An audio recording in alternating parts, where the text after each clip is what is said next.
A lo largo de la historia del pensamiento económico tenemos que han surgido distintas escuelas, la escuela marxista, la escuela austriaca, la escuela neoclásica, la escuela marginalista, la escuela mercantilista, etc.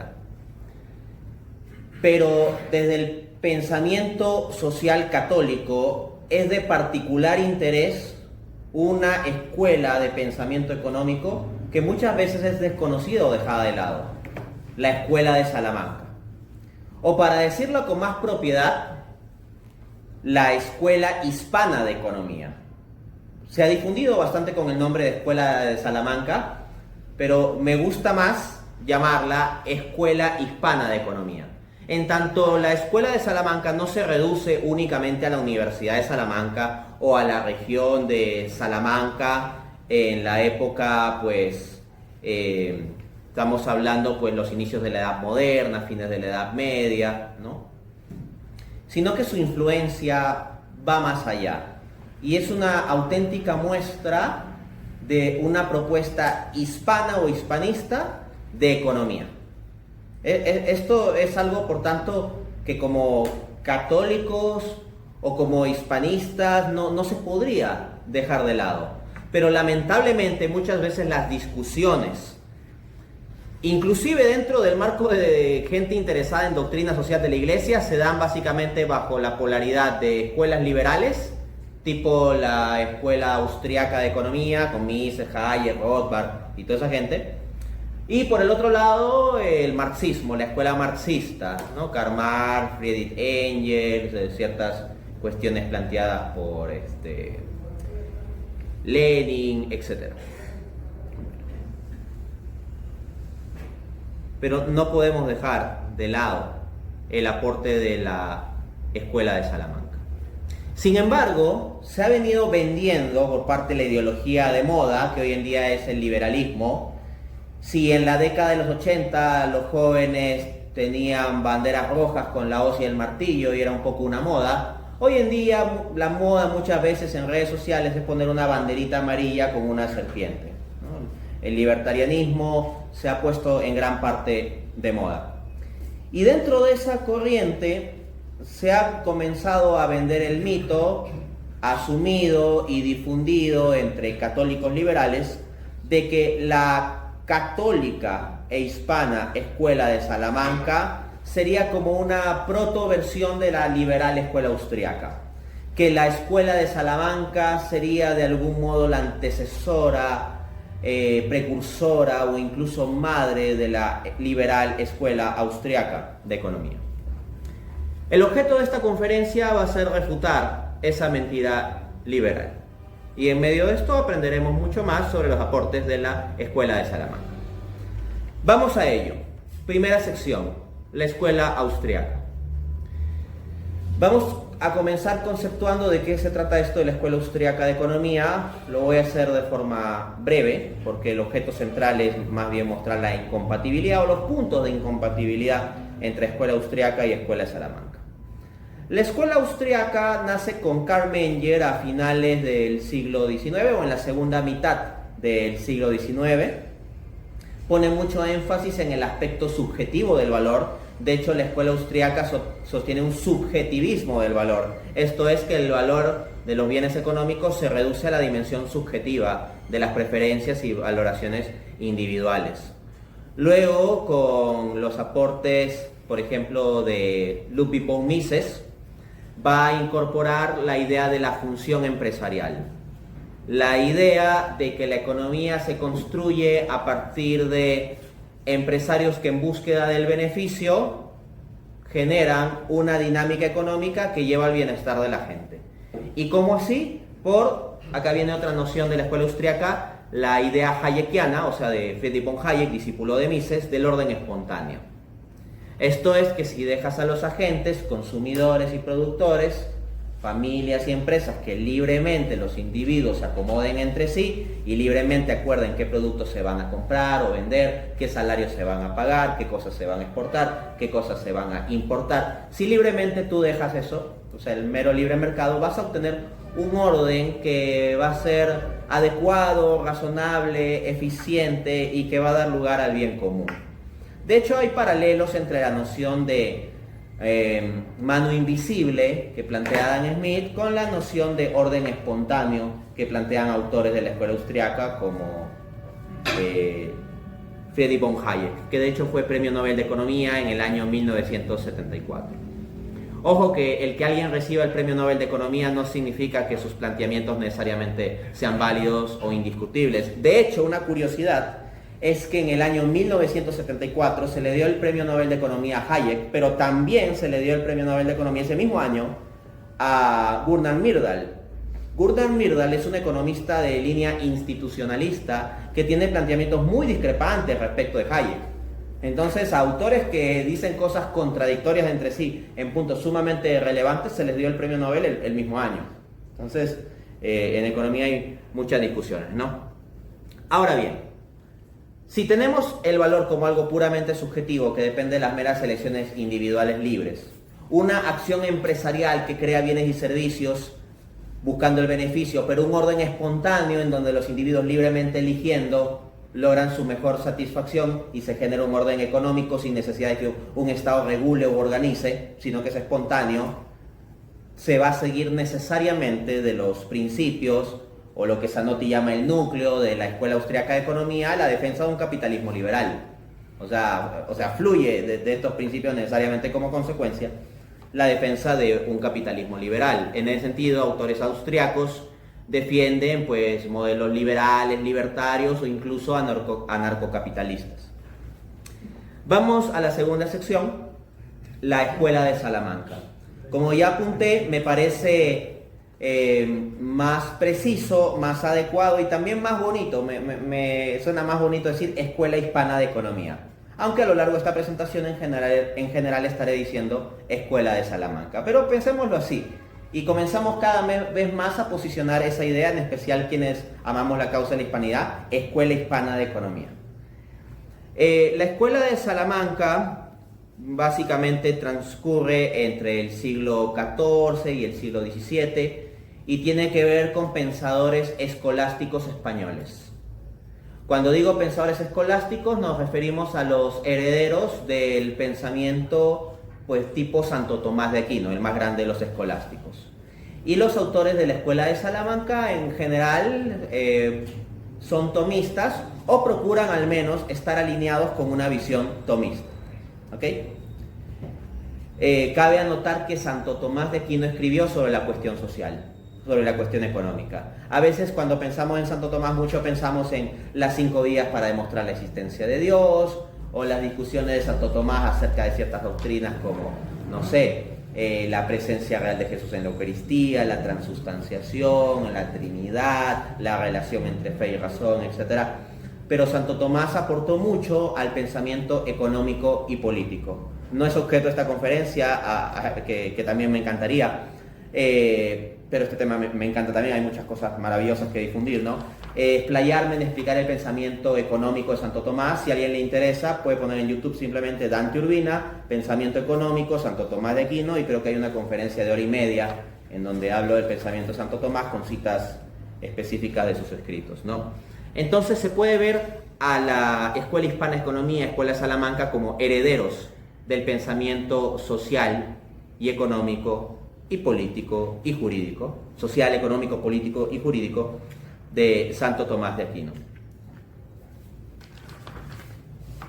Desde esa perspectiva, lo que podemos decir respecto a la Escuela de Salamanca es que es doctrina social de la Iglesia aplicada, que es una escuela de pensamiento económico que busca reflejar la doctrina social de la Iglesia.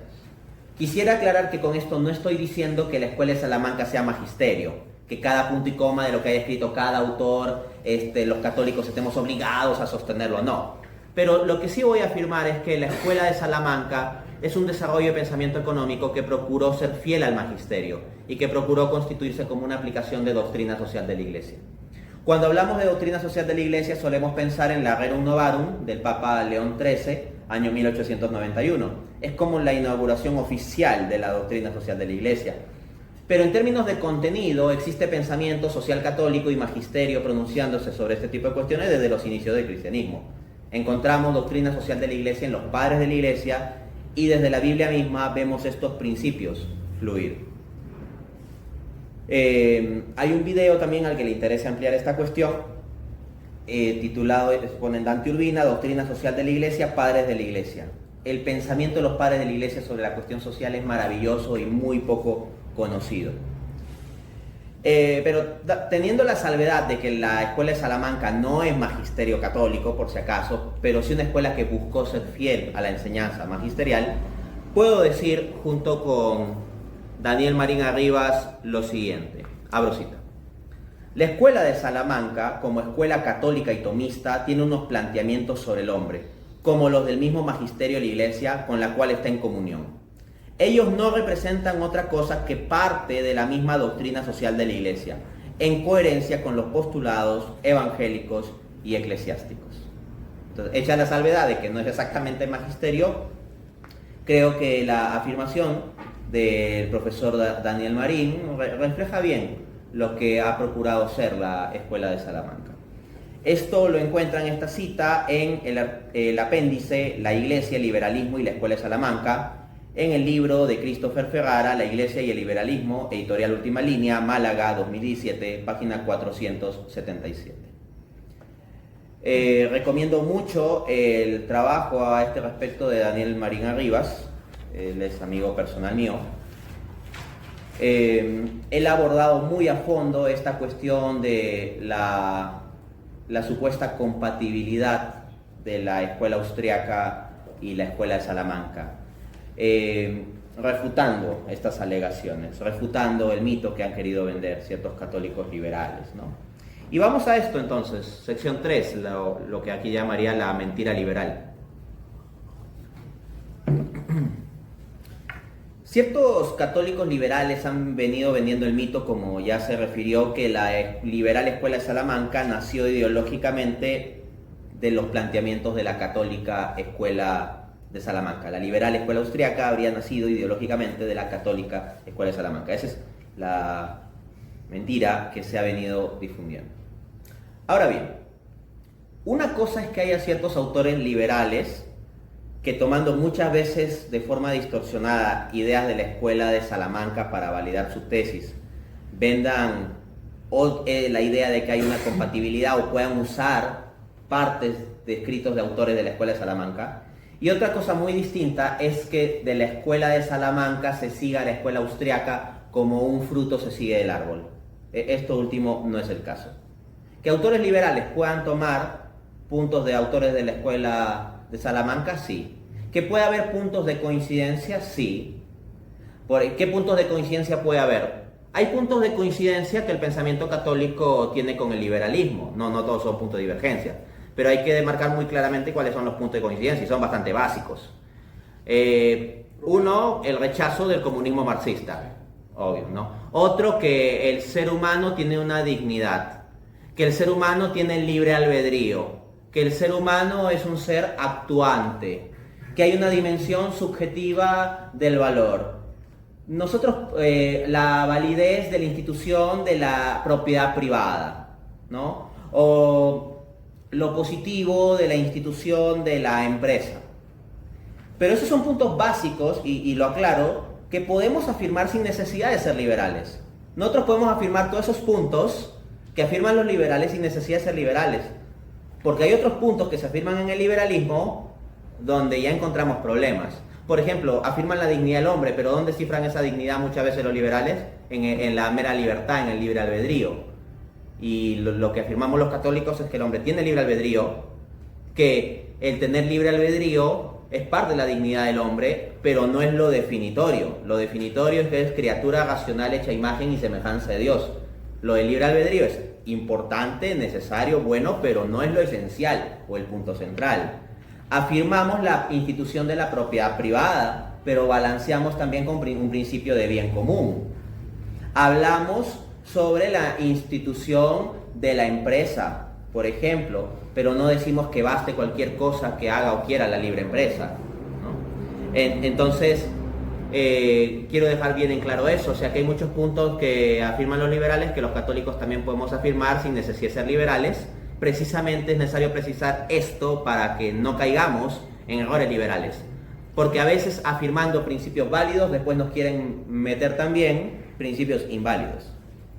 Bueno, entonces, dice Daniel Marín Arribas en su libro Destapando al liberalismo, la escuela austríaca no nació en Salamanca, editorial Sierra Norte Digital, Madrid 2018, página 93. Salamanca es hija de Roma, no padre de Austria.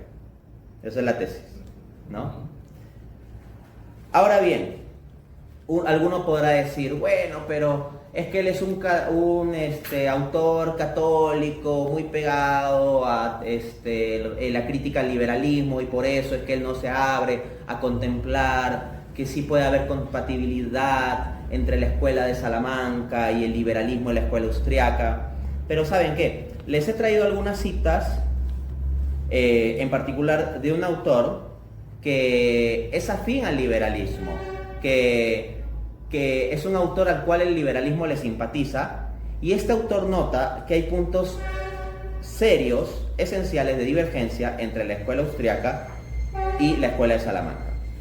Se trata de Hernando Guerra García, en su artículo La escuela de Salamanca y la escuela austriaca, ¿dos visiones convergentes o divergentes del ser humano?, publicado en la revista Fe y Libertad, volumen 3, número 2, 2020, página 80. Dice, cito: a partir de la lectura de la obra de Tomás de Mercado es uno de los autores de la escuela de Salamanca. Vamos a encontrar a Francisco de Vitoria, a Luis de Molina, a este autor Tomás de Mercado, entre otros que ya iré citando.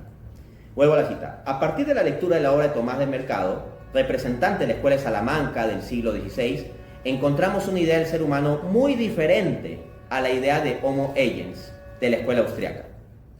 Por lo que, al margen de coincidencias en ideas económicas, como la teoría del valor, la inflación, el precio, no podríamos hablar de una relación directa entre ambas escuelas, sino por el contrario, de enfoques diversos y al parecer poco convergentes.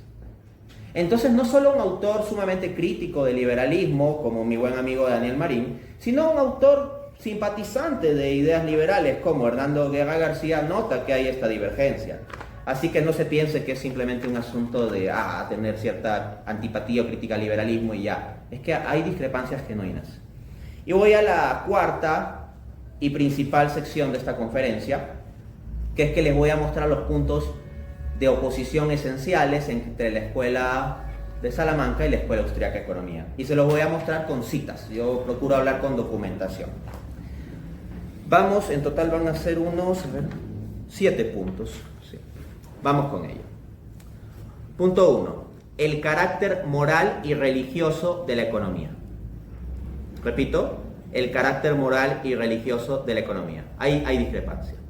Le cito a tal vez el autor más influyente de la escuela austriaca, junto con Hayek. Tenemos a su maestro Ludwig von Mises, que en su obra La acción humana, en el capítulo 8, esta obra es de 1949, capítulo 8 dice, cito: los liberales, ojo con lo que vamos a escuchar, es fuerte para los que estamos comprometidos con la doctrina social de la Iglesia, o sea, lo que voy a leer a continuación nos tiene que revolver.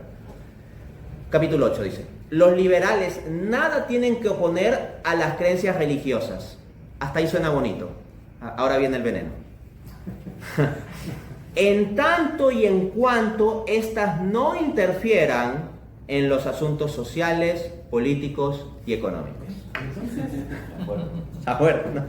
Entonces Ludwig von Mises dice, sí, ten tus creencias religiosas, siempre y cuando no pretendas, exacto, que no se metan, no te metas en lo social, político, económico, no, que no entren en nada de eso. Guárdatelas para ti solo, ¿no?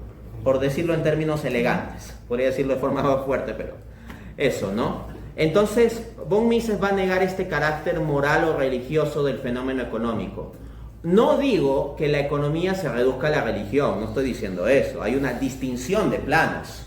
No estoy diciendo que vamos a resolver la economía con versículos bíblicos, obviamente que hay que meternos al asunto técnico.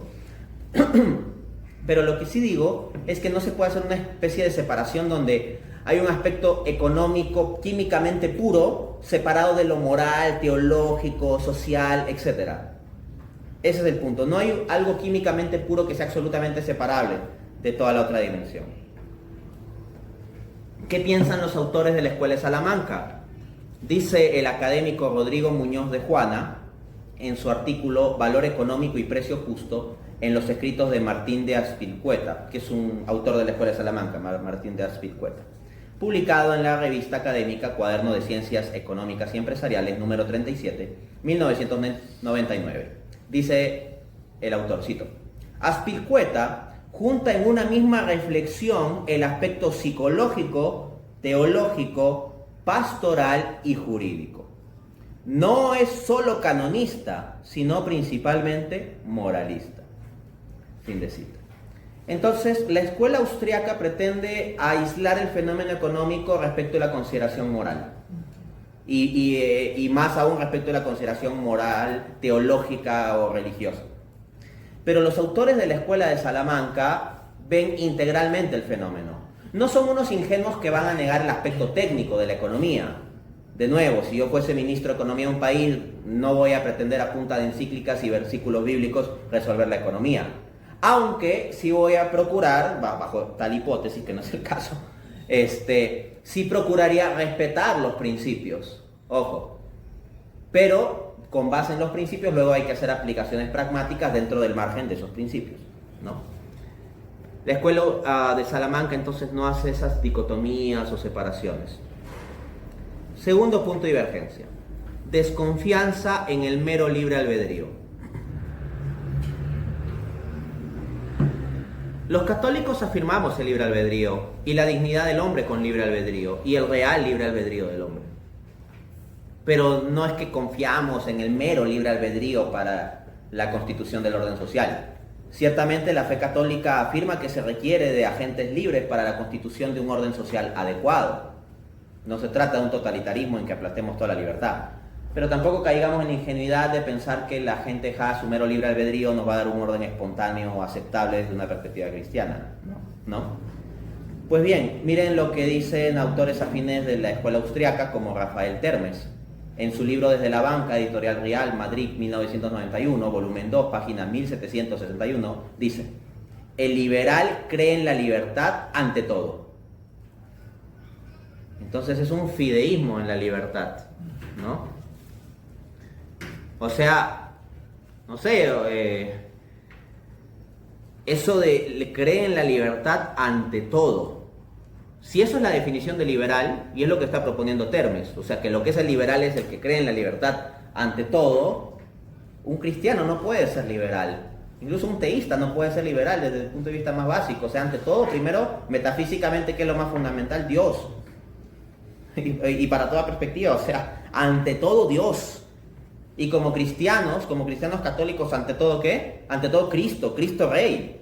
Así, Cristo Rey. Entonces no podemos ir con esta lógica. Ahora vamos a ver qué nos dicen los autores de la Escuela de Salamanca. Aquí tomaré a Tomás de Mercado. Él no es un académico actual escribiendo ya sobre la Escuela de Salamanca. Es un autor de la Escuela de Salamanca, o sea, ya fuente primaria, les voy a citar. Tomás de Mercado, en su Suma de Tratos y Contratos de 1571, libro 1, capítulo 3, dice, cito: estamos más cautivos de lo que pensamos, no porque se nos quite nuestra libertad y voluntad, sino porque, estando suelta luego el pecado, es menester voluntariamente cautivarla y atarla a muchas maromas, que son estas leyes que nos enseñan no solamente lo que hemos de hacer, sino aún lo que hemos de querer. Y estamos obligados a guardarlas todas y ponerlas en ejecución en nuestros contratos, negociando no según deseamos y apetecemos, sino según ellas nos mostrasen y mandaren. Fin de cita. ¿Qué nos dicen los teóricos austriacos? El libre intercambio, el acuerdo voluntario. ¿Por cómo te defienden el capitalismo? Una forma bien básica de defender el capitalismo es: si una persona tiene $3 y tú tienes una manzana y tú prefieres los $3 a tener la manzana y la persona prefiere la manzana a los $3, tú libremente querrás darle la manzana a cambio de los $3 y estarás mejor. Y él libremente te dará los $3 y tendrá la manzana y él estará mejor. Entonces el juego es ganar-ganar, porque en ese intercambio voluntario él está mejor y tú estás mejor. Y si multiplicamos esto a gran escala en toda la economía, pues eso es el capitalismo, ¡viva! Suena muy bonito con el ejemplo de la manzana, es muy inocente.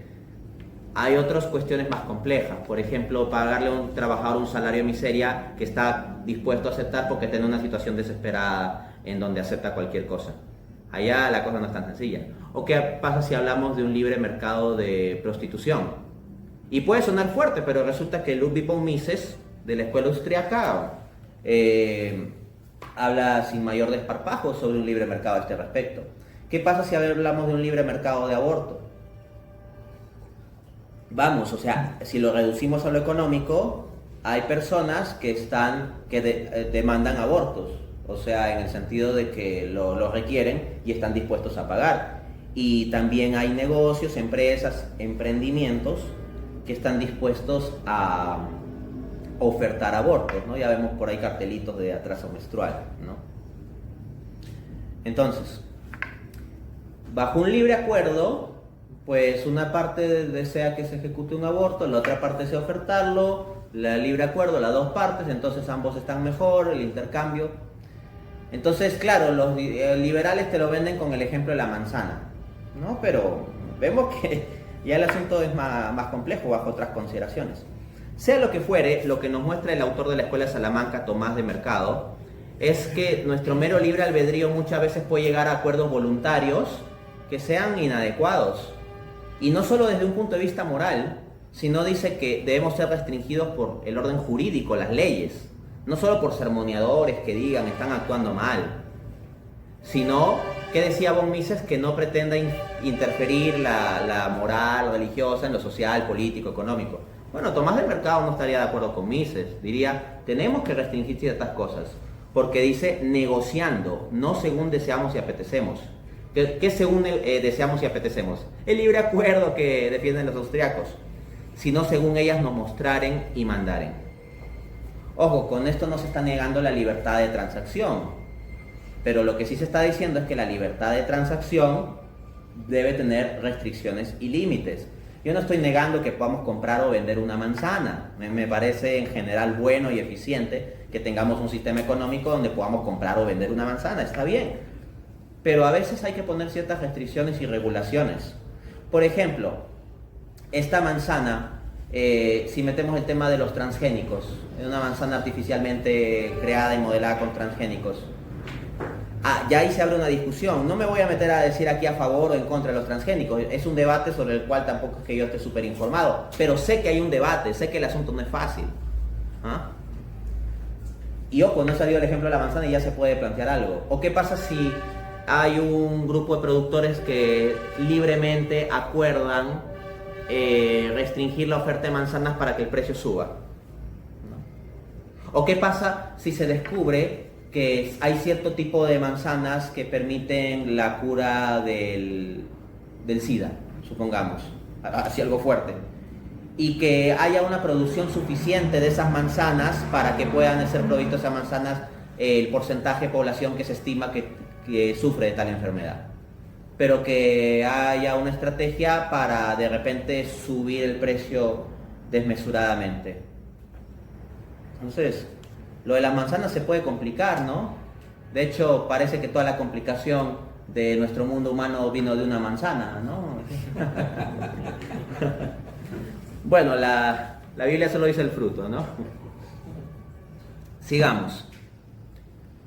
Pero fue una manzana y fue un libre acuerdo, o al menos una libre persuasión también, ¿no? No fue una coacción, fue una decisión libre, persuadida por la publicidad, ¿no? Ya sabemos que hay un publicista que le gusta actuar mucho con la mentira, que tiene lengua de serpiente.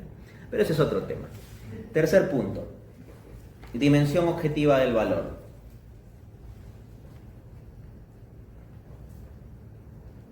Los autores de la Escuela de Salamanca afirman una dimensión subjetiva del valor. Y creo que cualquier persona con dos dedos de frente afirmará una dimensión subjetiva del valor económico. Me refiero al valor económico, no estoy hablando aquí de los valores morales o algo así, sino el valor económico como el de una botella, una manzana, etc. Pero afirmar la dimensión subjetiva del valor no implica decir que todo el valor se reduce meramente a lo subjetivo. Uno puede afirmar una dimensión subjetiva del valor y al mismo tiempo afirmar que hay una dimensión objetiva, que hay ambas dimensiones. Pues bien, en el caso de la escuela austriaca liberal va a ser una reducción a lo puramente subjetivo. Queda al mero deseo o preferencia de cada individuo. En cambio, la escuela de Salamanca tiene un balance en donde sí afirman la dimensión subjetiva del valor y muchas veces a los autores liberales les gusta tomar esas citas de los autores de Salamanca, donde afirman la dimensión subjetiva del valor, pero se olvidan de aquellas otras citas donde afirman también el aspecto objetivo. Vamos a documentarlo. Dice este señor Murray Rothbard, y bueno, al menos procuro mantenerme en darle el título, aunque sea de señor, pero muchas cosas se podrían decir, porque es quien abogó por un libre mercado de niños, por ejemplo. Cosa fuerte la que les digo, pero en su libro The Ethics of Liberty, La ética de la libertad, 1998, él habla de un libre mercado de niños. Así que muy generoso estoy siendo en decirle señor a Murray Rothbard y no algo más, no sé, más duro. Un libre mercado de niños es una aberración. Murray Rothbard es uno de los autores que lee, por ejemplo, bueno, este pintoresco personaje del mundo político, ¿no? Javier Milei. Uno puede estar a favor o en contra de Milei, pero lo que es indiscutible es que es pintoresco, ¿no? Así. Entonces,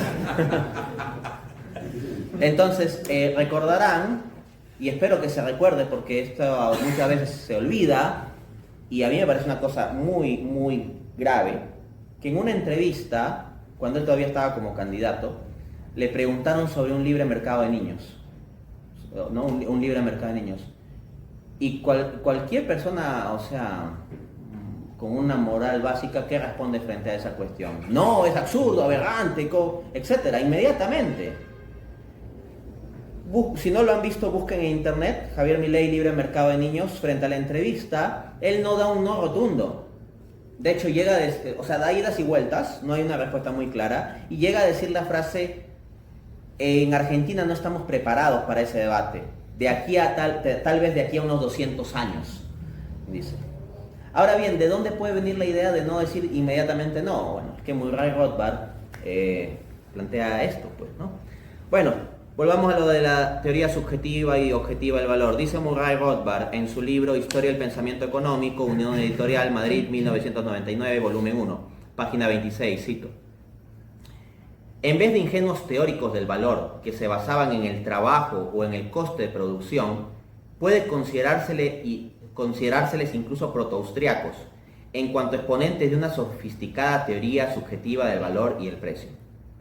Lo que está diciendo Murray Rothbard aquí es sobre los autores de la Escuela de Salamanca. O sea, lo que está diciendo Murray Rothbard es, miren, los autores de la Escuela de Salamanca no eran unos tontos que creían que el coste de producción o el trabajo influyesen en el valor. Lo dejaban a lo subjetivo, así como nosotros los austriacos. Esa es la mentira liberal que vende Rothbard.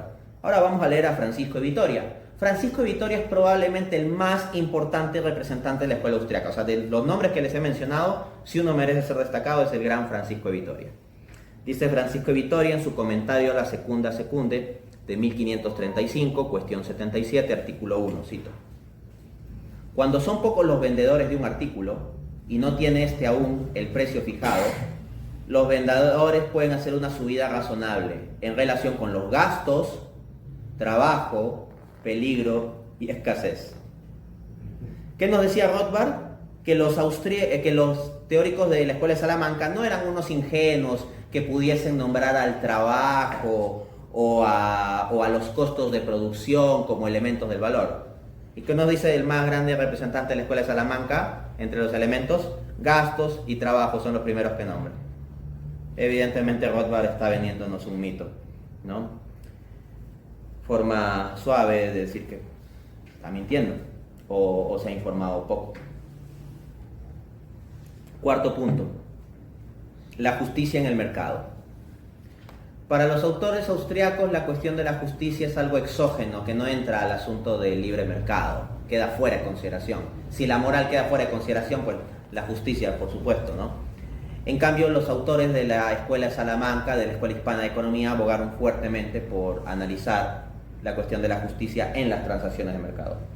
Dice Friedrich von Hayek en su libro Derecho, Legislación y Libertad, Unión Editorial, Madrid, volumen 2, 1979, página 29.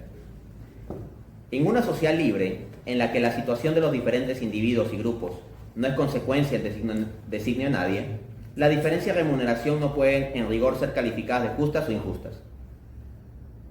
Empecemos por ahí, ¿no? O sea, el hecho de que, no sé, hay alguien que se rompa el lomo trabajando y gane $1 al día para sobrevivir, y no sé, una chica que justo cumple 18 años, prende una cámara, se pone una cuenta de OnlyFans y de repente gana $3 millones, pues según Hayek no tendríamos que calificar como justo o injusto esa diferencia. Ahí tenemos las implicancias de Hayek. Vuelvo a la cita. Nada tiene que ver con la forma en que el proceso impersonal del mercado asigna el dominio de los bienes y servicios. No puede ser tal proceso justo ni injusto, por tratarse de resultados que no han sido pretendidos ni previstos. ¿Qué nos dice Luis de Molina? Gran representante también de la Escuela de Salamanca. En su libro sobre la justicia y el derecho, 1593, tratado 2, disposición 349, numeral 1, cito: peca la persona que compra un precio inferior a la mitad del justo o vende a un precio superior al justo en la mitad del mismo. O sea, 50% para arriba, 50% para abajo, no se puede salir de esos límites. Y tanto en el fuero interno de la conciencia como en el externo está obligado a restituir. Ojo, porque un liberal te podría aceptar, bueno, catoliquito, si te sientes mal con que no diste el precio justo, pues eso lo cuentas en el confesionario, pero no pretendas que eso interfiera con los asuntos jurídicos de los contratos económicos, etc. Pero lo que dice Luis de Molina es que no basta que en el fuero interno diga, uy, me porté mal, le voy a decir al cura para que me perdone. Dice que en el fuero externo, o sea, en el orden económico jurídico, está obligado. No dice puede si es que es de buen corazón, no, obligado a restituir. Y habla de precio justo. Quinto punto, los límites del libre acuerdo.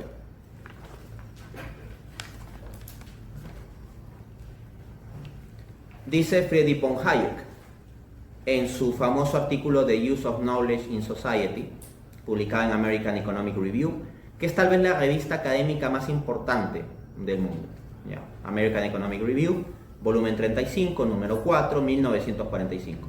Cito: lo único que precisan saber los usuarios de estaño es que parte del estaño que solían consumir se está utilizando ahora de una forma más rentable en otro lugar.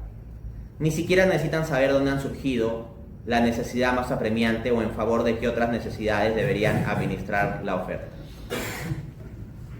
Lo que Hayek está diciendo es que basta el libre acuerdo en un orden espontáneo para que si sube el precio de un producto o baja, o si hay abundancia de un producto en cierta zona o escasez, se debe confiar en que se han asignado las cosas del modo más eficiente por el libre acuerdo, ¿no? Por ejemplo, esto también aplicaría a la distribución de salarios, ¿no? O la distribución de ingresos, que se puede conceptuar al salario o los ingresos que tiene uno como la contraprestación por servicios que brinda, ¿no? Una contraprestación por el factor de vender bienes o vender servicios, en este caso el servicio de la fuerza de trabajo, porque para hablar en rigor uno no vende su trabajo, sino su fuerza de trabajo, eso es lo que vende. Pero el punto es que, vamos, o sea, hay personas que venden un servicio como abrirse un OnlyFans, ¿no? Y ganan mucho dinero, y una muchacha sencilla, por otra parte, que trabaja como empleada doméstica y gana un salario de miseria. Según Hayek, la asignación de estos ingresos pues simplemente es un libre acuerdo y ya está, no pasa nada. Vamos a ver qué dice el gran Francisco de Vitoria. En su comentario in secunda secunde 1535, cuestión 77, artículo 1. Solo porque otro necesite más una cosa, no tenemos derecho a vendérsela más cara. O sea, Francisco de Vitoria no dice basta el libre acuerdo para que la cosa esté bien. Porque, ojo, bajo el libre acuerdo puede haber situaciones abusivas o aprovechamiento. Cuando fue el atentado del 11 de septiembre en los Estados Unidos, que hay toda una controversia en torno a eso, no me voy a meter al asunto, pero ir a los efectos. En términos de los efectos, o sea, la gente se quiere ir del país inmediatamente, hay pánico, sobre todo de turistas, o sea, piensa en un extranjero, atacan ese centro de poder político, económico, financiero, hay gente que naturalmente tiene miedo y quiere cancelar sus vacaciones y irse rápido de los Estados Unidos, o aunque sea alejarse de la zona e irse a otro estado. ¿Y cómo lo va a hacer? Por avión. Pero se cierran los vuelos, ¿no? Por cuestiones de seguridad. Bueno, eso se podría entender, tema discutible, pero se podría entender. ¿Qué hace esa gente que no puede ir a aviones? Hoteles. ¿Y qué hacen los hoteles?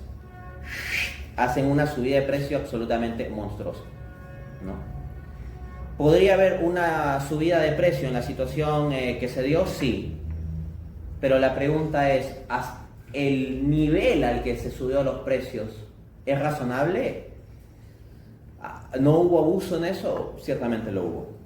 Entonces, ojo, yo no estoy diciendo que no puedan fluctuar los precios, no estoy diciendo que en situación de escasez no deba subir los precios de las cosas, pero lo que sí digo es que hay ocasiones en que se aprovechan la situación de escasez para subir precios abusivamente. Y les voy a mostrar una cuestión. Cuando se dio la pandemia, se subieron los precios de varios productos, ¿y cuál era el argumento? Es que la pandemia. Se fue la pandemia. ¿Y qué pasó con el precio de esos productos? ¿Bajó? ¿Volvió? Se mantuvieron, ¿no? Y no es que la sola inflación explique el asunto, porque hay países con inflaciones más estables. Todas esas subidas de precio, que en su momento seguramente habrán sido justificadas, después injustificadamente se han dejado porque ya nos acostumbramos. Es lo que en economía conductual se llama efecto anclaje. Pero ya ese es otro tema, la economía conductual, que es un tema muy interesante, pero no me quiero desviar mucho. Sexto punto, la redistribución del ingreso. Los austriacos van a estar horrorizados con la idea de redistribución del ingreso. Cualquier planteamiento de redistribución sería prácticamente comunismo. Los autores católicos de la Escuela de Salamanca van a abogar por medidas de redistribución del ingreso. No es lo mismo a comunismo marxista o que todas las redistribuciones de ingresos sean legítimas, pero la idea de que pueda o deba haber en ciertas circunstancias redistribución del ingreso sí es algo fuertemente afirmado por los autores de Salamanca. Dice Friedrich von Hayek, por el lado liberal, en su libro Derecho, Legislación y Libertad, Law, Legislation and Liberty, volumen 2, página 66, cito: especialmente la Iglesia Católica Romana ha hecho la búsqueda de la justicia social parte de su doctrina oficial. La justicia social es simplemente una superstición cuasi religiosa. Yo no sé cómo puede haber católicos liberales cuando Hayek, el más relevante autor de la escuela austríaca, probablemente les dice eso en su cara. O sea, Hayek dice: la doctrina católica enseña esto, y esto es una tontería incompatible con la visión austríaca. La visión austríaca rechaza la noción de justicia social, la doctrina social de la Iglesia consagra oficialmente la noción de justicia social. Hayek mismo se da cuenta que la noción de justicia social que está consagrando el magisterio, no meramente el término, sino el término proclamado por el magisterio, es incompatible con su sistema, y hay aún así católicos que quieren estar ahí con el magisterio y con Hayek, ¿no? A la vez. Bueno.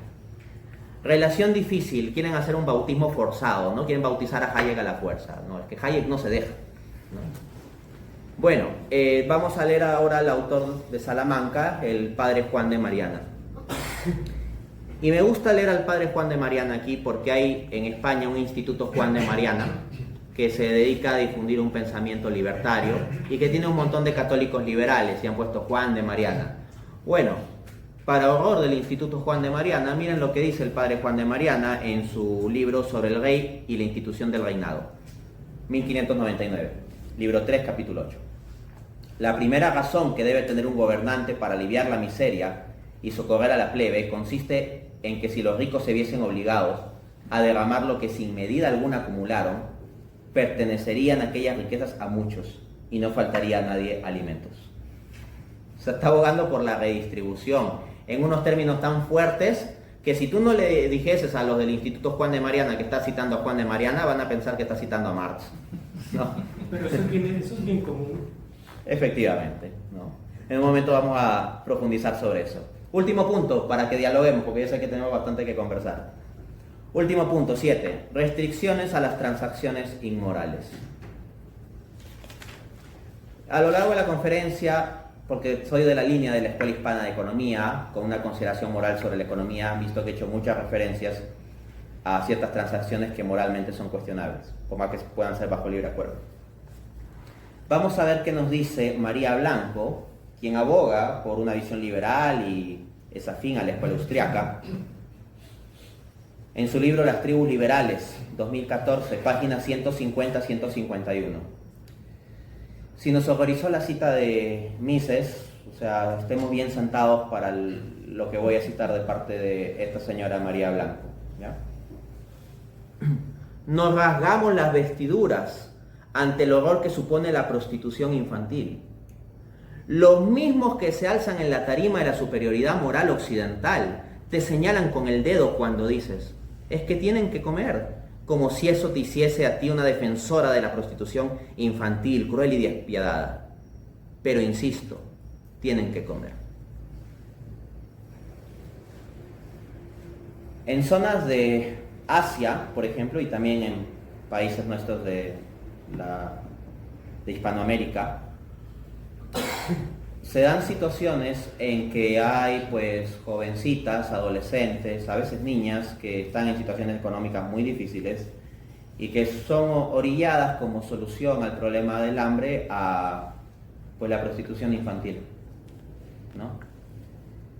¿Qué nos dice esta señora María Blanco? O sea, porque se ve como una transacción económica, ¿no? La adolescente o niña da su cuerpo y a cambio obtiene dinero con el cual compra comida.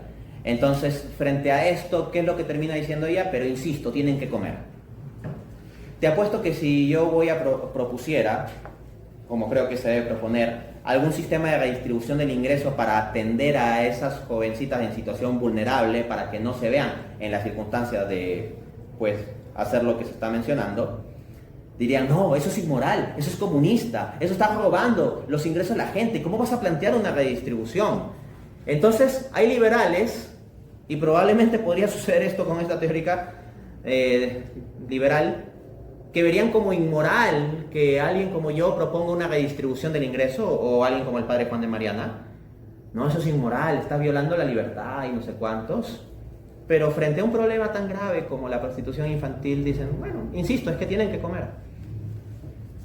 Última cita, vamos a ver qué dice el padre Juan de Mariana al respecto. En su libro sobre los espectáculos, 1609, capítulo 25. Se debe abolir de la república los burdeles como pública peste, donde las mujeres de prostituida vergüenza hacen miserablemente torpe ganancia. Así es como por un lado hablan defensores de la escuela austriaca. No digo todos, pero dentro del marco austriaco hasta se ha llegado a eso. Y dentro de eso, del libre mercado de prostitución, alguien tan relevante como Mises también, ¿no? Y María Blanco, pues acá hablando de tema ya a nivel infantil incluso. Y por otra parte tenemos una voz católica, como la del padre Juan de Mariana en la Escuela de Salamanca. Es esa herencia hispana que tenemos que recuperar y defender. Gracias.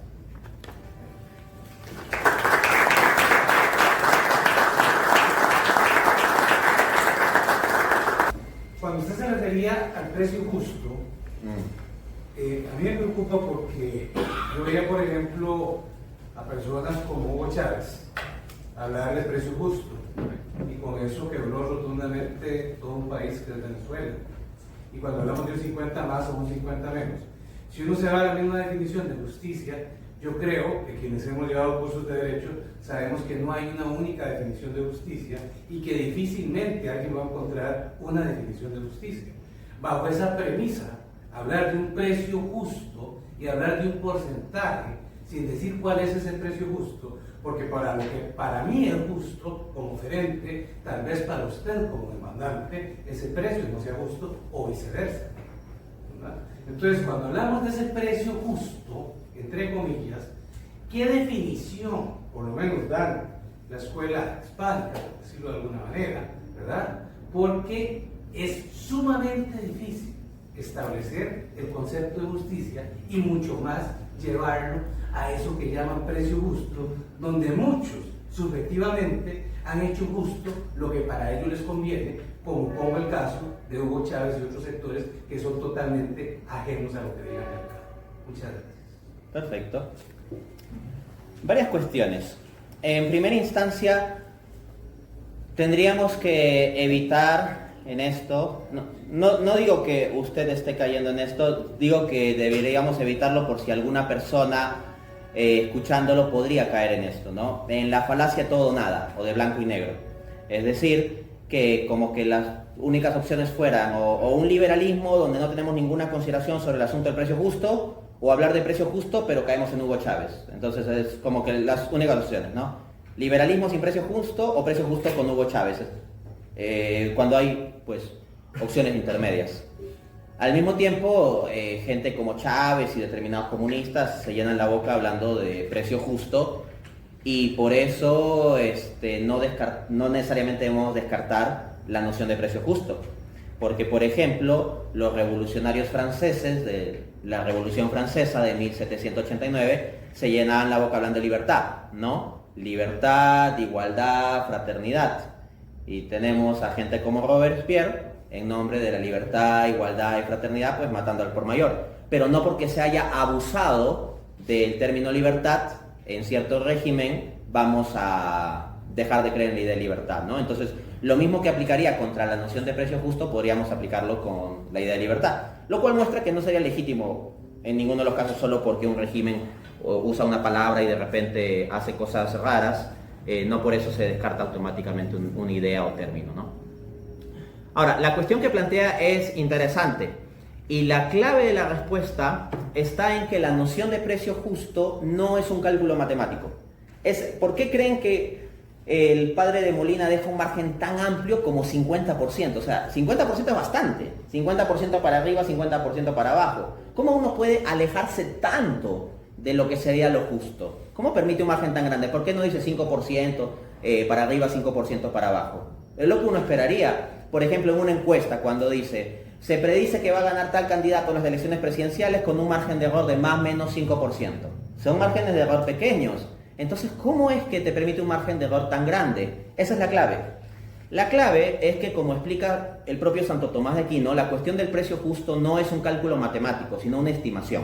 Santo Tomás lo dice casi con esos términos. En el video en que hablo del pensamiento económico de Santo Tomás, ahí está la cita con las palabras exactas. Pero es un poco esa la idea. Precisamente porque determinar exactamente cuál es el precio justo como un número exacto es una cuestión tan difícil por las dificultades que usted muy bien ha expuesto, porque no solo está en temas filosóficos de la discusión de cuál es la justicia, sino temas prácticos. Incluso si todos estuviésemos filosóficamente de acuerdo en una definición de justicia, luego en la práctica verlo para un producto específico con todas las circunstancias es difícil. Y por eso mismo los autores bastante prácticos y realistas a este respecto de la Escuela de Salamanca permitían esos márgenes. Entonces, no es que tengamos un estado policial a lo Hugo Chávez en donde metemos a la cárcel a quien cobró este precio, no, sino en situaciones muy evidentes, o sea, en casos límites. Pero entender que hay casos que sí van a salirse muy claramente de cualquier estimación razonable, al menos, ¿no? Entonces eso, entendiendo que el precio justo es una noción orientativa y que funciona como una estimación, está eso, ¿no? Por otra parte, en el área del derecho, ciertamente hay discusión sobre el concepto de justicia. Y debemos entender que discutir sobre la justicia de algo es complejo, pero ¿quién nos dice que constituir un orden económico adecuado es fácil? No, es complejo, no es sencillo. Es difícil, pero no por eso podemos caer en lo que dice Hans Kelsen, ¿no? Hans Kelsen, que es considerado como el padre moderno del derecho, tiene un artículo, una disertación titulada ¿Qué es la justicia? Y al final toma la noción de que, bueno, no importa la noción de justicia, que es una noción que no tiene relevancia para la configuración de las leyes del derecho, que es una cuestión metafísica, que queda por fuera y que simplemente debemos de forma pragmática constituir sistemas internamente consistentes de leyes.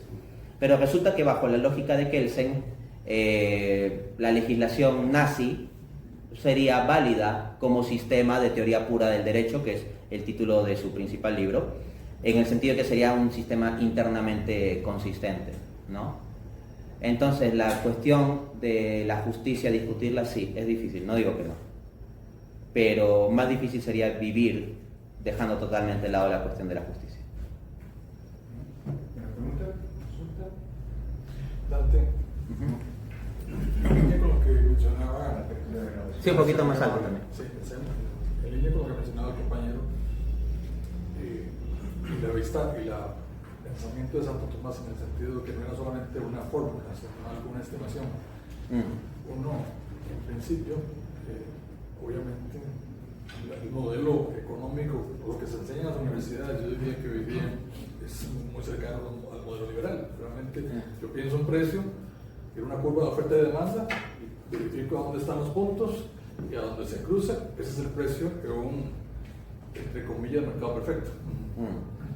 Pero justamente es si uno tuviera que pensar en una determinación del precio, tomando en cuenta el input de Santo Tomás, evidentemente sería algo mucho más complicado que eso. Habría que meter un montón de variables de corte no necesariamente matemático, pero más morales, que tendríamos, dicho de otra forma, el sistema normal de definición del precio en un mercado vía oferta-demanda no sería lo que sería también la base para luego ser ajustada por una serie de cosas. Por ejemplo, podría decir, bueno, está bien, pero que no supere un 50% más de lo que tendría que hacer el supuesto precio. ¿Me explico? Entonces, definitivamente sería un modelo complejo, más complejo. Bastante complejo, porque hay mucha implicación subjetiva y moral también. Ese es el punto. Bien, algunas cosas que decir. Para los que son del área de economía, de profesión yo soy economista, la cuestión del precio a veces parece resolverse fácil. Dibujamos sobre una pizarra, de hecho lo puedo hacer aquí. A ver, un eje vertical, un eje horizontal, acá está la variable precio, acá está la variable cantidad, luego la curva de oferta, la curva de demanda. Acá tenemos el equilibrio, acá la cantidad óptima o cantidad de equilibrio del bien o servicio, y aquí el precio óptimo del bien o servicio. Y ya, no necesitamos meternos a discutir que la valoración es subjetiva, el carácter moral, la escasez, la necesidad del trabajo, la valoración, el margen del 50% para arriba, el 50% para abajo, los principios de doctrina social, el bien común. No necesitamos discutir nada de eso, porque todo se resuelve muy fácilmente. Es muy sencillo. Un esquema bidimensional, lo he dibujado en 2 dimensiones, ni siquiera he necesitado n dimensiones para dibujar esto, y nos resuelve la explicación y determinación de los precios. Entonces, aplicando el principio de navaja de Occam, que sería un poco la cuestión de fondo, ¿para qué complicarnos tanto si con algo más sencillo ya logramos entender los precios y explicar los precios, o ajustar los precios, o calcular los precios?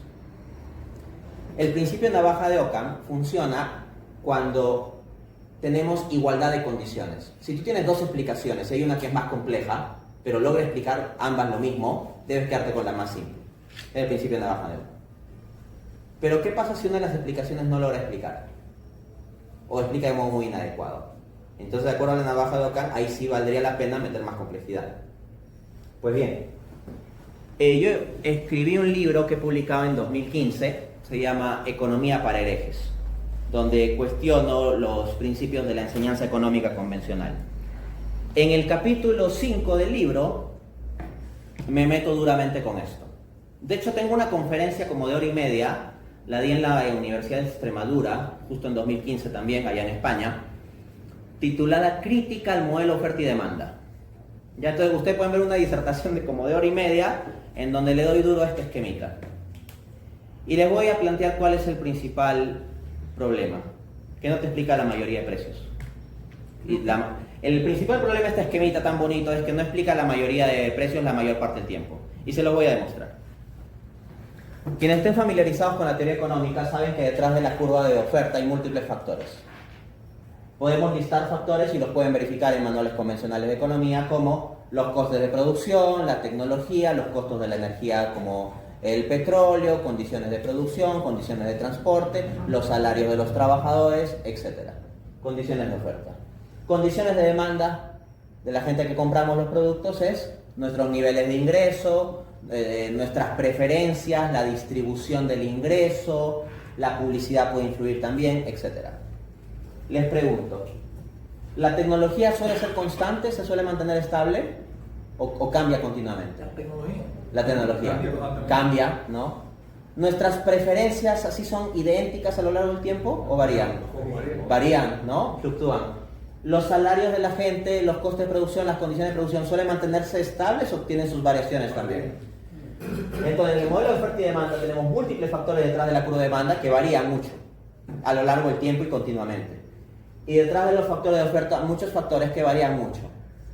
Ahora bien, si yo les pregunto, a ver, ¿qué producto? Ya, un producto internacional. ¿Cuánto está una botella de Coca-Cola o una lata de Coca-Cola? Ustedes me pueden decir un precio estándar. ¿Y cuánto será mañana? Extremadísimamente probable, no apostaría mi mano, pero sí 2 dedos, el mismo precio, ¿no? Y pasado mañana y la próxima semana el mismo precio. Y de aquí a un mes el mismo precio. No digo que el precio nunca variará, pero dense cuenta de lo siguiente. ¿Cómo varían los precios en el mercado real? Escalonadamente. Se mantienen así y de repente suben y se vuelven a mantener durante tiempo y de repente suben. Eso no cuadra con este esquema, porque los factores detrás de las curvas varían, pero los precios no varían tanto como los factores detrás de las curvas, lo cual significa que esto en el fondo es una mitologización, ¿ya? Sé que son palabras duras, voy a tener que acudir un poquito a hacer recordar también que tengo un doctorado en economía, no significa que eso haga válido lo que estoy hablando, pero alguna información o noción tengo de lo que estoy hablando, ¿no? Un momento, quiero hacer otro punto y ahí te doy de nuevo el pase. Otra cosa, hay una coincidencia extraña, reflexionen sobre esto. Si los precios se determinan por oferta y demanda, ¿por qué sucede que muchos precios terminan en 99 o 90? 9 soles, o bueno, dólares, $900 o $900 con 90, $700 con 90. Lleves este televisor por $500 con 99 o cosas así. O sea, ¿por qué se da esa coincidencia mágica de que un montón de precios son redondos? O los precios de un montón de productos que compramos, lo voy a decir en dólares, $1, $2, $3, $1.50, 50 centavos. ¿Cómo cuadra que justo el equilibrio de oferta y demanda no genera muchos decimales? ¿No? Entonces lo que quiero decirles es que la determinación de los precios no es realmente así. Nos lo simplifican así y cuando uno lo escucha sentado en la clase universitaria tiene mucho sentido. Pero cuando después profundizas en realistamente cómo se determinan los precios, el asunto tiene que ver más con gestiones de pricing, de políticas, de cómo las empresas determinan sus precios, y eso es una movida más estratégica. No me puedo explayar aquí, pero les digo, en el capítulo 5, Economía para herejes, me meto con eso, ¿no? ¿Algunas preguntas atrás? Sí, igual vamos a tener oportunidad de charlar también ahí cuando vayamos a comer un poquito, yo sé. Buenas noches. Yo tenía una duda de cómo se resuelve la tensión de la norma positiva que respalda la libertad contractual absoluta y la existencia moral de corregir los intercambios injustos, especialmente en los casos extremos como el citado de María Blanco sobre la prostitución infantil por hambre. ¿Me repites el primer término? O sea, hay una tensión. Por un parte, la norma positiva, ¿me decías? La norma positiva que respalda la libertad contractual absoluta. Okay, es como cómo se puede manejar el conflicto de la ley que permite que firme ese tipo de contratos una persona por necesidad. Las leyes pueden conceptuarse en un orden jurídico de distintos modos. Yo había hablado de Hans Kelsen, por ejemplo, ¿no? De profesión soy economista, pero creo que precisamente por seguir la tradición de la Escuela de Salamanca me gusta ser multidisciplinario. Entonces me he metido en muchas cosas de derecho, de ciencias políticas, de historia, etcétera, ¿no? Entonces, en el área del derecho influye mucho Kelsen con la teoría pura del derecho. Entonces se plantearía como que basta los contratos, una ley absoluta de contrato, que si ambas partes están de acuerdo, pues se puede ir adelante. Podría plantearse un principio así. También podría plantearse que el Estado controle todas las transacciones y contratos bajo el esquema Kelsen, o sea, con tal de que sea internamente consistente el sistema, ¿no? Ahora, tú me planteas la posibilidad de una inconsistencia, pero en dos planos. Por una parte, un principio jurídico de decir libertad absoluta de contrato, pero por otra parte, en el orden moral, que hay ciertas cosas que uno dice, oye, esto debería ser restringido, pero si lo restringimos por ley, resulta que la ley dice que haya libertad absoluta de contrato. Entonces, ¿qué hacemos? Bueno, yo miraría otra visión del derecho que plantea Fernández Cesarego, la teoría tridimensional del derecho, donde cada elemento jurídico o ley está constituido o tiene detrás tres elementos, ¿no? Es la teoría tridimensional: norma, hecho y valor. Entonces, bajo la visión de Fernández Cesarego, si asumimos eso, pues tendríamos que pensar, si vamos a poner una ley de irrestrictamente dar validez a cualquier contrato con tal de que sea voluntario, eso implica cierto tipo de valor. La pregunta es, ¿son esos valores correctos? ¿Son legítimos para una sociedad decente? Ni siquiera hablo de perfectamente católica, sino decente. Hay un libro de la filósofa Avishai Margalit que se titula así, La sociedad decente. Y no es un libro de apologética católica o doctrina tradicional. Entonces, desde un solo punto de vista de sociedad decente, ya hay ciertas cosas que se deberían limitar.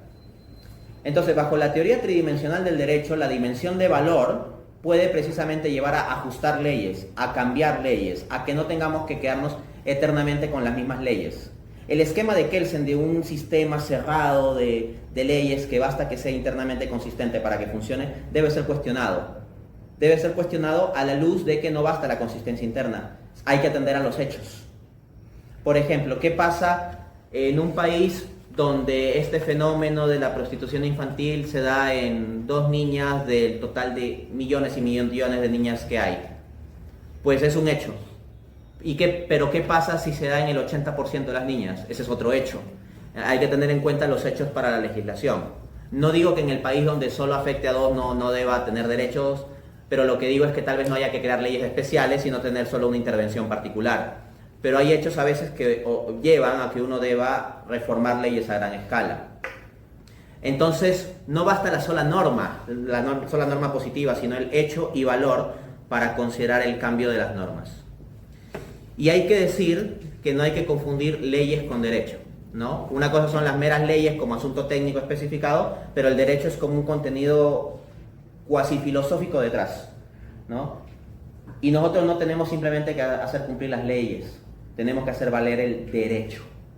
Y eso implica una dimensión moral.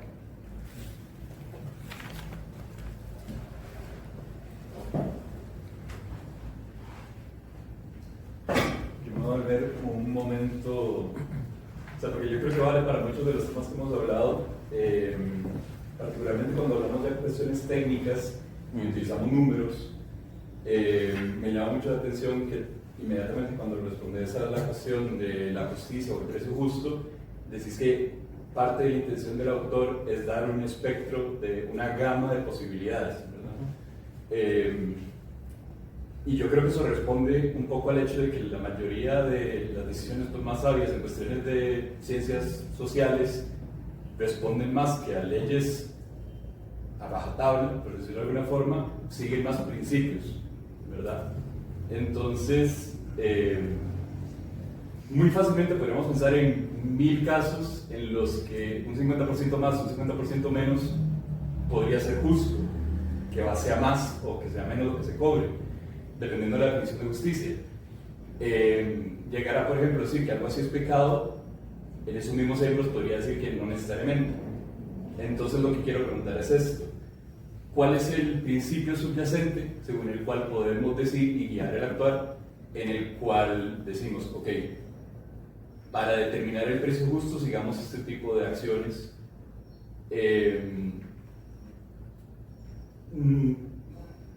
Particularmente cuando los valores o los bienes que estamos protegiendo, digamos, dignidad humana, por decir uno, es algo que está tan lejano a ser cuantificable, ¿verdad? O sea, es algo que la dignidad humana no me va a decir si es 100% o si es 5000%, ¿verdad?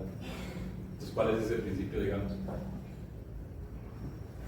Bien. Es un asunto complejo. Y resulta que en epistemología, en congresos académicos y de filósofos, se hablaban mucho de cosas como el planteamiento del pensamiento complejo que sostiene el filósofo francés Edgar Morin o Edgar Morin. y se dice que tenemos que ir a una sociedad de un pensamiento complejo, multiparadigmático, multidimensional, y suena bonito todo eso en congresos de epistemología. Pero cuando nos toca pensar en problemas reales, prácticos, con ese pensamiento complejo, ahí se dice, no, es que no es práctico. A lo que voy es que hay cuestiones complejas que tenemos que abordar a veces con una mentalidad compleja, y sé que no es fácil. Sé que no todo puede reducirse simplemente a fórmulas, y ahí está la gran complejidad de la economía. Hay un artículo de First-Maschlup, bastante famoso, se titula El complejo de inferioridad de las ciencias sociales. Y lo que plantea Maschlup es que se ven los avances de la física y la química, que en gran parte pueden cuantificar y reducir a símbolos y todo eso, y que avanzan mucho esas ciencias, y que por otra parte las ciencias sociales como que se quedan atrás y se sienten inferiores, se sienten menos ciencia. Pero el problema, o gran parte del problema, o la principal parte del problema, es que el fenómeno social es más complejo que el fenómeno meramente físico. Entonces, no es que los físicos sean súper inteligentes y por eso avanza un montón la física, y los científicos sociales seamos súper tontos y por eso nos quedamos rezagados. No, hay genios, supergenios en ambos lados. Pero cuando pensamos en supergenios, nomás pensamos en los grandes físicos y matemáticos. No pensamos normalmente en los grandes teóricos sociales. ¿Por qué no hay tanto esos superavances en el área de lo teórico social? Porque el fenómeno es mucho más complejo. Mucho más difícil, precisamente. Entonces sí, ciertamente es un reto. Ahora bien, hay ciertas cuestiones sobre las cuales la cuantificación no es razonable ni viable. Pensemos, por ejemplo, dignidad humana. Podríamos partir diciendo de que la dignidad humana es infinita. Y ya con eso, con cualquier cálculo matemático nos quebraría las ecuaciones. O lo que sea, ¿no? Trabajar con infinitos, pues, quien sabe, sabe que trae muchos problemas. Lo pasas dividiendo, o si está en el numerador, o sea, restas, sumas, te hace desastres un infinito con operaciones matemáticas. Pero acá viene la prudencia de entender también que hay ciertas cosas que no simplemente deben ser calculadas. Hay ciertas cosas que o dosificadas. Hay simplemente cosas que deben ser restringidas o excluidas. Hay cosas a las cuales se debe dejar libres, hay cosas que se deben regular y hay cosas que simplemente se deben prohibir. Ahora bien, ¿cuáles se deberían prohibir? Aquellas que sean, pues, o sea, atentados graves a la dignidad humana misma. ¿Cómo determinamos eso? ¿Tenemos una fórmula matemática que nos dice si pasa tal umbral entonces es un atentado grave? No, no lo tenemos. Pero significa que tenemos que vivir en un mundo de ciertas decisiones que pueden ser discutibles, que pueden ser complejas y que son imperfectas. Y no importa cuánto esfuerzo hagamos, nos moveremos en un mundo imperfecto. Por eso los teóricos de la Escuela de Salamanca no pedían un precio matemático único para recién considerar lo justo, sino que se dan márgenes muy amplios.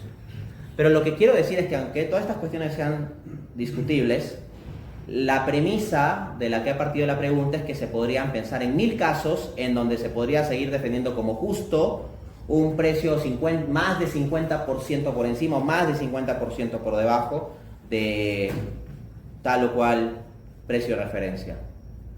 Personalmente yo no consideraría esa premisa. O sea, yo no creo que sea fácil demostrar miles de casos.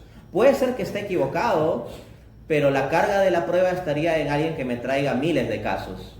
Y es una carga de prueba grande. Entonces mi incredulidad al respecto tiene carga de prueba pequeña y la visión contraria una carga de prueba de al menos 2000 para que se pueda hablar de miles.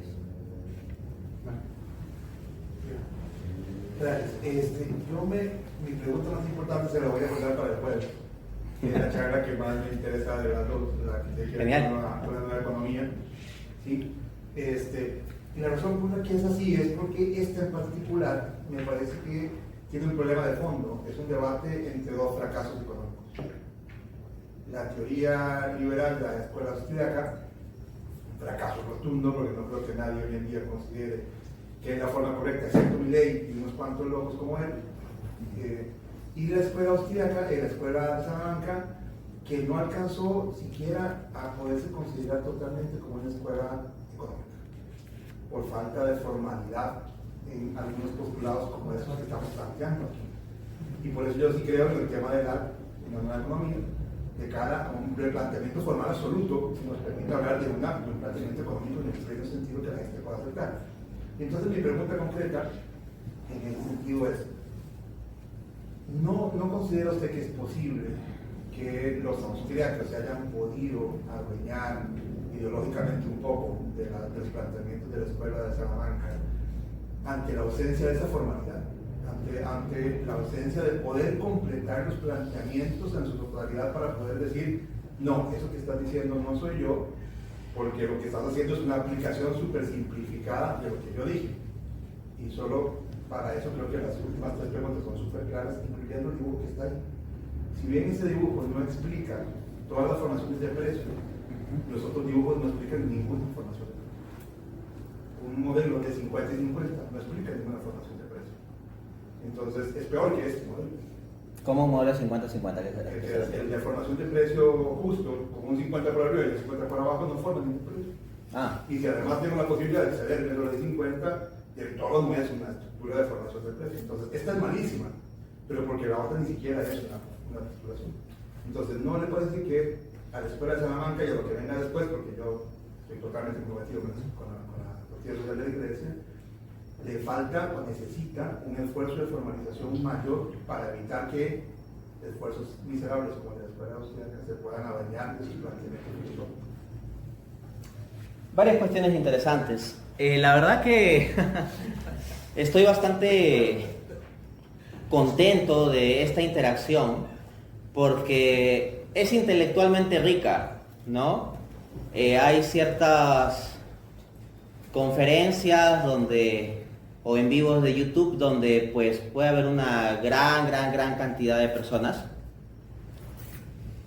y a veces hay otros espacios donde el grupo de gente es más reducido, pero a veces en menor cantidad hay más calidad.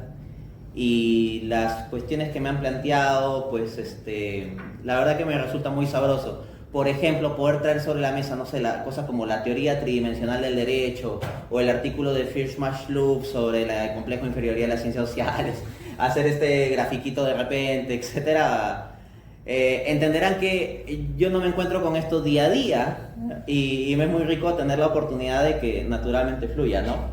Entonces sí, son cuestiones retadoras, y vamos entonces con la que se ha planteado, ¿no? La clave acá está en la formalidad o formalización.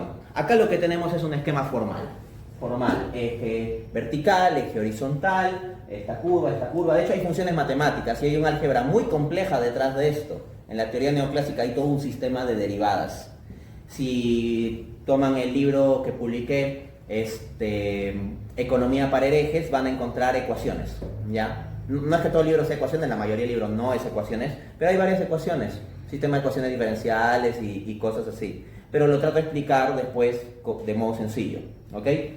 Pero sí, de hecho, yo me desempeño como profesor universitario y yo dicto econometría, que he visto normalmente como la parte más cuantitativa y pesada de la economía en términos de formalización. Fuera de la teoría económica misma al nivel más abstracto, en términos de que le combinas teoría abstracta algebraica con modelos estadísticos, de eso sale un monstruo llamado econometría. Entonces, soy profesor de econometría, soy consciente de este tipo de cosas, por tanto. La escuela austríaca desdeña la econometría y desdeña la formalización matemática. En general, los teóricos austríacos están en contra de la formalización matemática. Esta formalización es neoclásica, más bien. El modelo de oferta y demanda es neoclásico. En cuanto a los autores de la Escuela de Salamanca, no realizaron una formalización, así como curvas, ecuaciones, etc.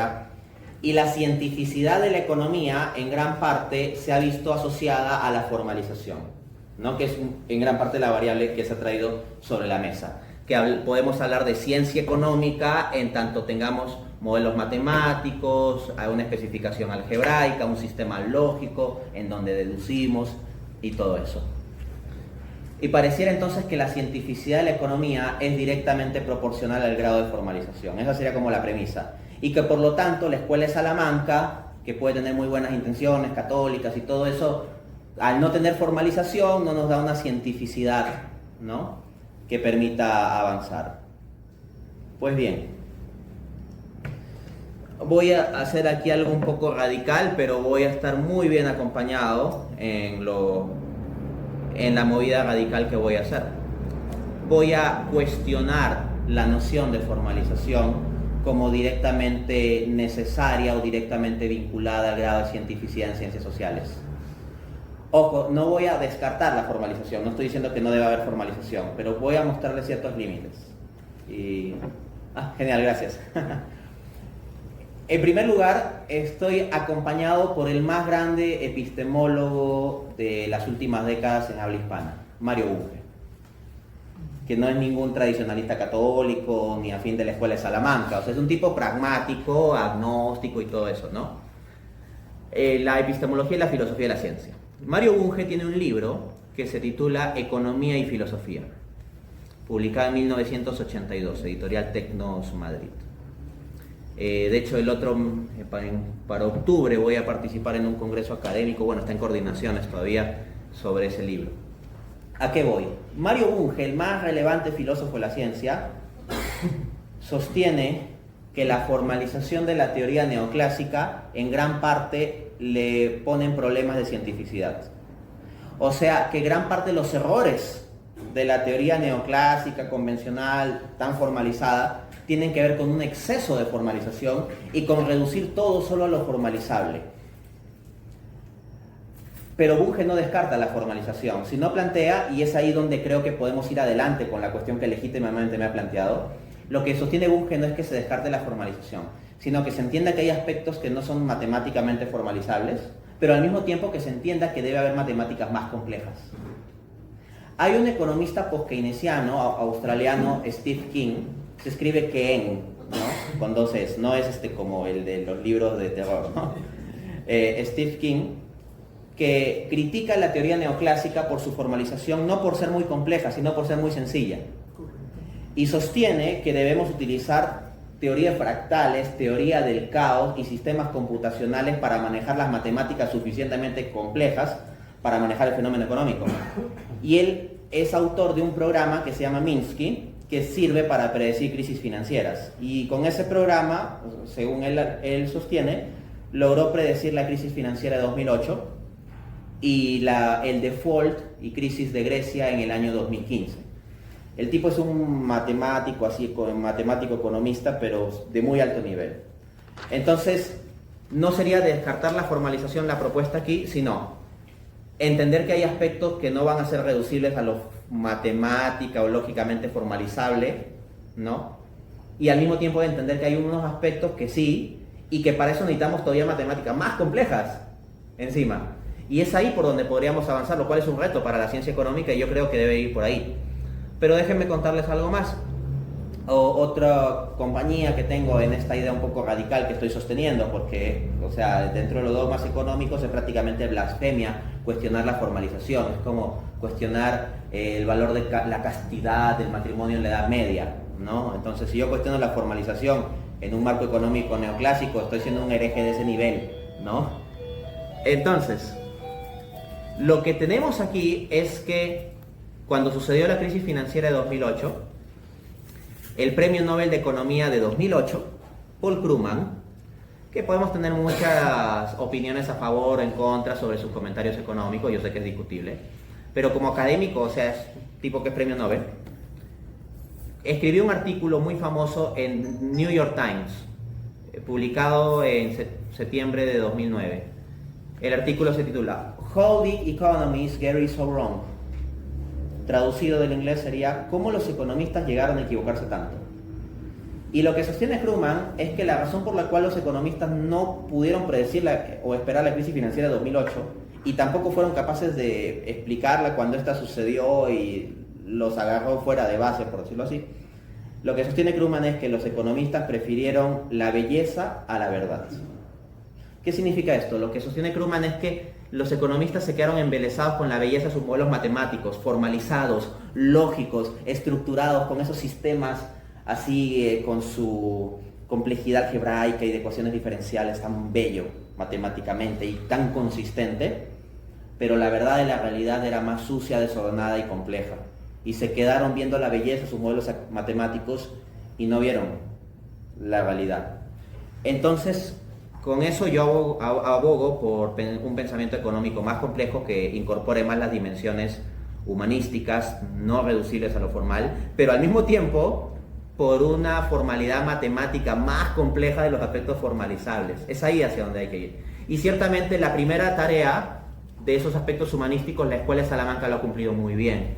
Pero el segundo aspecto, la Escuela de Salamanca no lo hace, ni tenía que hacerlo porque no era lo suyo, ni contaba con las herramientas matemáticas, estadísticas para hacerlo. Y para eso estamos nosotros, o al menos estamos los que en la profesión económica estamos metidos. O sea, en cierto modo soy responsable de llevar adelante eso. Así que agradezco mucho su pregunta. Y la última aclaración con respecto a Luis de Molina. Luis de Molina en la cita que hice no está planteando cómo explicar el precio, sino cómo puede haber márgenes respecto al precio justo. Ciertamente la cita no da una explicación de precio. La explicación de precio es un asunto bien complejo y ellos ven la parte humanística o moral, pero necesitamos también todos los otros modelos con teoría del caos y todo eso. En otras palabras, esto es un reto. Tenemos que ir a un pensamiento humanística, moral y religiosamente más profundo. Y al mismo tiempo matemática, estadística y científicamente más de avanzada. Es un gran reto, pero bueno, aquí estamos con la gracia de Dios para tratar de hacer avanzar las fronteras del conocimiento. Una última pregunta, Diego. Bueno, gracias por el espacio. Sí, quedó muy claro la explicación. Ha dicho que la diferencia entre el Salamanca y la escuela austriaca es que Salamanca se buscó el bien común y en cambio cuando se habla la escuela austriaca es el hombre en sí con su economía y ya se aleja de Dios de cierta manera. Eso es en base, pero puntos que tal vez faltan como llenar huecos, la propiedad privada para tomas de mercado. ¿Cómo veía la usura, la escuela de Salamanca y cómo la puede ver la escuela austriaca? Y tercera pregunta es ¿cómo podemos catalogar a esta visión economista de la escuela de Salamanca en un periodo que era mercantilista? ¿Cómo la podemos llamar?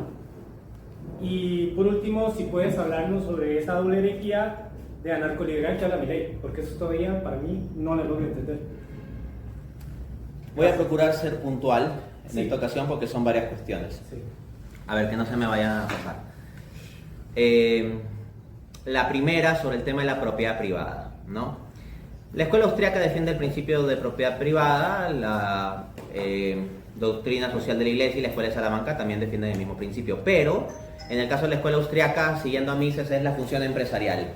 Es decir, que lo que mueve al empresario es el ánimo de lucro y todo lo que puede hacer en función de conseguir su mayor lucro, lo puede hacer en tanto le funcione en el mercado, ¿no? Se entenderá que en el mercado habrá cierta ley básica de contratos y si el empresario engaña, se perjudica el mismo porque después se van a dar cuenta que han engañado, pero un poco como que Mises siente como que la cosa se autorregula, ¿no? En cambio, en la concepción de la escuela de Salamanca se afirma el principio de propiedad privada, pero algo tiene primacía por sobre la propiedad privada, la función social de la propiedad. Es un principio de la doctrina social de la Iglesia, la función social de la propiedad. En los padres de la Iglesia, no recuerdo con certeza si esta cita era de San Basilio o de San Ambrosio, pero uno de ellos dice, esos zapatos que tienes en tu armario apolillándose o enmoheciéndose, y me culpo a mí mismo porque antes salí de viaje, hice una revisión y tenía unos que estaban así, a todos tenemos que mejorar, decía, es algo que le estás robando a los pobres, ¿no? Entonces la función social de la propiedad. Tengo legítimo derecho a tener zapatos como los que aquí llevo, no estamos hablando de un comunismo en donde va a venir el gobierno a quitarme los zapatos, pero sí que debemos gestionar nuestra propiedad privada dando una primacía a la función social. Luego, el segundo punto, recuérdame... Lo de la usura, ¿cómo lo ve en Salamanca y cómo se ve en el otro? Excelente aspecto y tienes total razón. No pretendo que la conferencia sea exhaustiva, pero ciertamente lo de la usura no es una omisión pequeña, o sea, es un punto relevante que se puede discutir bastante. Lo que pasa es que bajo la escuela austríaca basta cualquier determinación de tasa de interés mientras haya libre acuerdo en el mercado, mientras no sea una imposición del Estado, para que esté bien, ¿no? De hecho, un autor de la escuela austríaca, Eugen von Bauer, tiene un libro que se llama Capital e Interés, donde pues, defiende toda la explicación del interés y todo eso. En cambio, los autores de la escuela de Salamanca ven en la dimensión moral de, o sea, en primer lugar, ¿cómo es esto de que te enriqueces con el dinero? O sea, una cosa es que por medio de la labor productiva tú obtengas un legítimo pago en dinero, o por medio de un servicio que tú prestas a la sociedad obtengas un legítimo pago en dinero. Pero porque por el solo hecho de dar dinero generes más dinero, el dinero generando dinero es una cosa un poco bizarra, ¿no? Para la mentalidad de la escuela de Salamanca. La disociación entre el valor real y la ganancia monetaria era algo que ellos veían con distancia. Y nos puede sonar hipermoralista esto, pero la crisis financiera de 2008 tuvo que ver estructuralmente con esa usura sistematizada, si acaso. Entonces estas consideraciones morales terminan siendo relevantes para nuestras vidas prácticas a nivel global, incluso. El tercer punto, recuérdamelo. ¿Cómo le podemos llamar a ese grupo? Ya lo recordé. Sí. Claro, no es bajo la sección clásica de ciencia económica, con los supuestos modernos de lo que significa la ciencia, pues claro, no del todo cuadra. Aunque uno también podría tomar la vía de cuestionar el uso de la palabra ciencia bajo el paradigma de la modernidad. Pero ya, suponiéndolo, yo creo que un nombre muy adecuado, fuera de escuela económica, que es muy amplio, podríamos llamarle economía moral, ¿no? No confundirlo con precapitalismo, que sería otro error. No es precapitalismo, porque ya hay una forma de capitalismo comercial, al menos. Cuando está la escuela de Salamanca, me parece muy bien el contexto histórico que traes a la mesa. A ver, no está el capitalismo industrial de la primera revolución industrial, porque la primera revolución industrial se dio en el siglo XVIII, luego ya de la escuela de Salamanca. Pero ya existía el capitalismo comercial desde unos 2 o 3 siglos antes, y el capitalismo financiero estaba desarrollándose casi en paralelo con la escuela de Salamanca. En consecuencia, ellos no son una visión económica precapitalista, están en el marco del capitalismo, aunque no del capitalismo industrial. Y hoy en día nosotros tenemos un capitalismo hiperindustrial, hiperconsumista, posmoderno, tecnótico, entonces tenemos que repensar estas cosas en fronteras. O sea, estamos llamados a una actualización también de esto, ¿no? ¿Y el cuarto punto? Anarcoliberal, ya como mencioné. Cuestión grande. A ver, el anarcoliberalismo es que, pues, dicho de forma simplificada, que no haya Estado, que simplemente un anarcocapitalismo, ¿no? Que simplemente en el libre mercado los acuerdos privados se gestionen todo. La gran objeción que se suele discutir con el anarcocapitalismo inmediatamente es el tema de la seguridad. O sea, nosotros tenemos un Estado que tiene un ejército para proteger de enemigos externos y un sistema policial para proteger, pues, de delincuentes internos. Pero el punto es que si no hay un Estado que establezca una ley, ¿cómo hacemos? Entonces la respuesta que suelen dar los anarcocapitalistas, hay todo un debate muy amplio y complejo en la discusión y se le han ocurrido muchos argumentos, no hay que negar que son ingeniosos, ¿no? Lo cual no es del todo una virtud tampoco, es una capacidad, no necesariamente una virtud. Pero una cosa que plantean es, bueno, el sistema de seguridad privadas, entonces la gente tiene su sistema de seguridad privados. Pero ¿qué pasa con los que no pueden pagar? Entonces que los roben, los maten, los violen, o sea, si no pueden pagar, que le pase lo que sea a sus niños, unos niños que nacieron de padres que no tienen suficiente poder adquisitivo para contratar su seguridad privada. Otra cuestión que plantean es como que la ciudad sea como enrejada y que en cada punto sean nichos con sistemas de acceso que se hayan establecido con policía privada, privadamente contratado por comunidades que se ponen su cerco. Entonces ya no es el que individualmente tiene plata, sino la comunidad. Pero el punto es, ¿qué pasa con el que no paga, con el que no puede pagar? ¿Qué pasa si nace un hombre pobre en una comunidad donde todos los demás son unos malditos egoístas que no van a financiarle y tiene su hija, su hijo, niños pequeños que están... Uy. Cuando estuve en el seminario nacional en mi viaje pasado a Costa Rica, pasó la cosa alucinante que se fue la luz durante 5 minutos. Así, bueno, acá ya la anécdota también pintoresca, ¿no? Bueno, entonces, para cerrar, ¿no?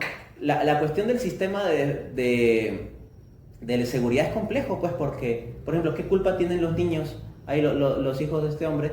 Y si libremente, en un sistema narcocapitalista donde todo debe ser libre, no quieren financiar los demás miembros de la comunidad una seguridad conjunta, quedan, totalmente indefensos frente a la criminalidad, ¿no? Entonces, una situación aberrante. Entonces, en términos de constituir una sociedad decente, para utilizar los términos de Avishai Margalit, en anarcocapitalismo no veo que sea capaz de construir una sociedad decente. Y ya está, y como procuro tener cierta decencia, lo rechazo. Gracias. Agradecemos por una pausa. Hola, si has llegado hasta aquí es porque te sirve el contenido de este canal. Dado ello, pues, si deseas apoyarnos a seguir produciendo este tipo de contenido, puedes donar directamente por PayPal al link que dejo en la descripción de este video, o asimismo adquirir alguno de los varios libros que tengo publicados, y el link también lo dejo en la descripción de este video.